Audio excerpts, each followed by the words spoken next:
Αγαπητοί φίλοι και φίλες, καλησπέρα.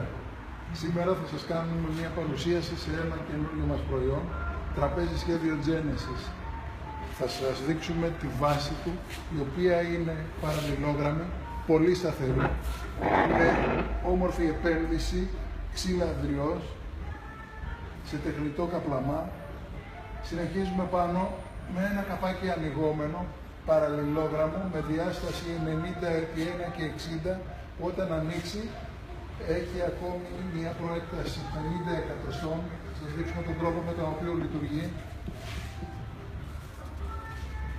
Εύκολα και χωρίς κανένα πρόβλημα απασφαλίζουμε το καπάκι. Τραβάμε από τη μία πλευρά και ανοίγει το τραπέζι και δεξιά και αριστερά. Μέσα υπάρχει το φύλλο του, αποθηκευμένο, ώστε να μην χρειάζεται κάθε φορά να τρέχετε δεξιά και αριστερά για να το βρείτε. Εύκολη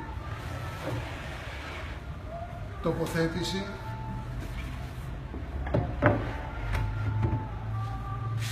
Κλείνει με αυτόν τον τρόπο. Και έτσι έχουμε ένα τραπέζι που όταν ανοίξει μπορεί να φιλοξενήσει μέχρι και 12 άτομα. Σήμερα το παρουσιάζουμε στην τιμή των 390 ευρώ και είναι ετοιμοπαράδοτο. Μπορείτε εύκολα να πάρετε τηλέφωνο στο 210 60 90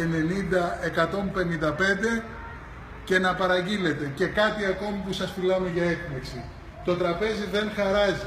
Και κοιτάξτε αυτό το μικρό πείραμα.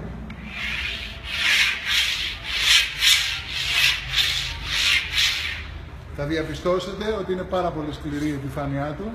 Σας το συνιστούμε και περιμένουμε τα τηλεφωνήματά σας. Καλό σας βράδυ.